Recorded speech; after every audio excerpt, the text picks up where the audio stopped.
Hello everyone, welcome back to my YouTube channel. আজি আমি কেঁচুসাৰৰ বিষয়ে কথা পাতিম।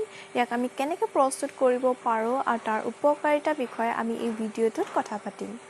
প্ৰথমতে আমি জানো আহক যে কেঁচুসাৰ হয় কি। কেঁচুসাৰ হ'ল এক বিশেষ প্ৰজাতিৰ কেঁচুৱে পেলনীয়া শাক-পাচলি, ঘাঁহ খেৰ, গোবৰ আদি খাই উলিয়াই দিয়া বিষ্ঠাখিনিয়ে হ'ল কেঁচুসাৰ। সাধাৰণতে কেঁচুসাৰ প্ৰস্তুত কৰিবলৈ দুবিধ কেঁচু ব্যৱহাৰ কৰা হয়। কেঁচু দুবিধ হৈছে আইচেনিয়া ফৰ্টিডা আৰু ইউট্ৰিলাছ ইউজিনি। আইচেনিয়া ফৰ্টিডা ৰঙা কেঁচু হিচাপেও জনা যায়।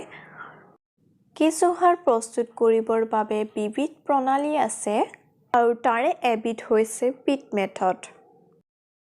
এই পিট মেথডত 6 ফুট দীঘল, 3 ফুট বহল আৰু 4 ফুট উচ্চতাৰ পকী টেংকি ব্যৱহাৰ কৰা হয় আৰু এই পকী টেংকিটোত তৰপকে বিভিন্ন বস্তু দিয়া হয়।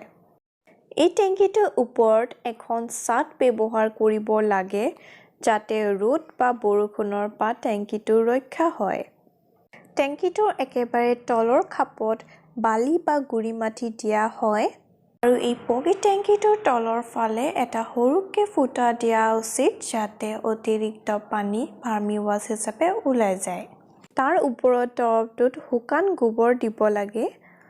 কেঁচা গোবৰ দিলে অলপ গৰম ভাৱ উৎপন্ন হয় আৰু এই গৰম ভাৱে আমাৰ কেঁচুক অপকাৰ কৰিব পাৰে। সেইকাৰণে আমি অলপ পুৰণা গোবৰ দিব লাগে। কেঁচা গোবৰৰ পাছৰ তৰপটোত আমি জাবৰ দিব লাগে আৰু ইয়াত দিব পৰা জাবৰবিলাক হৈছে ধান খেৰ, ঘাঁহ বন, পাকঘৰৰ পেলনীয়া শাক-পাচলি আৰু কণীৰ বাকলিও দিব পাৰি। আমি এইটো চাব লাগে যে আমি জলকীয়া বা টেঙা জাতীয় বস্তু নিদো। এনেদৰে আমি গোটেই টেংকিটোত গোবৰ আৰু জাবৰৰ তৰপকে দি টেংকিটো পুৰা ওপৰলৈকে এনেকে ভৰাই লওঁ।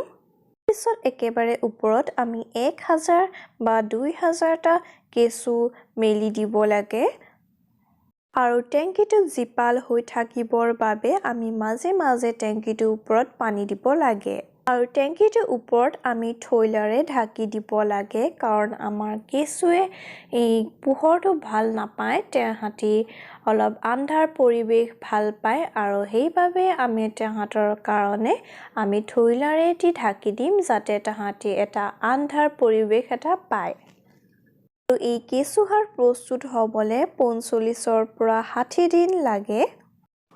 আপোনালোকৰ মনত এটা প্ৰশ্ন উদয় হ'ব পাৰে যে কেঁচুসাৰ প্ৰস্তুতকৰণ সম্পূৰ্ণ হ'ল নে নাই।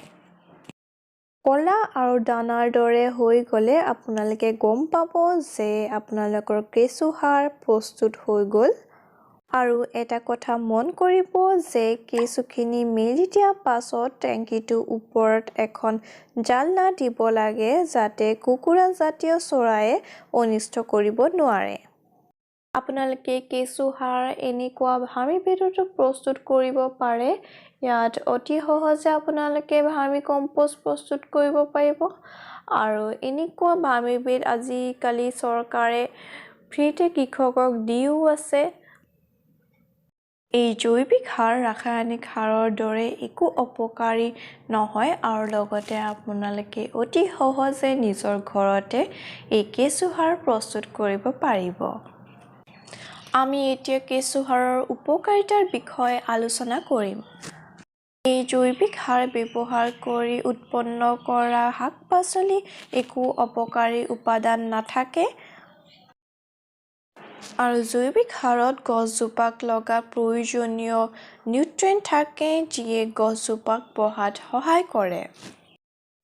কেঁচুসাৰ প্ৰস্তুতকৰণত লগা এই বিশেষ কেঁচুবিধ আপোনালোকে অসম কৃষি বিশ্ববিদ্যালয় বা আনুষংগিক প্ৰতিষ্ঠানৰ পৰা কিনি ল'ব পাৰে।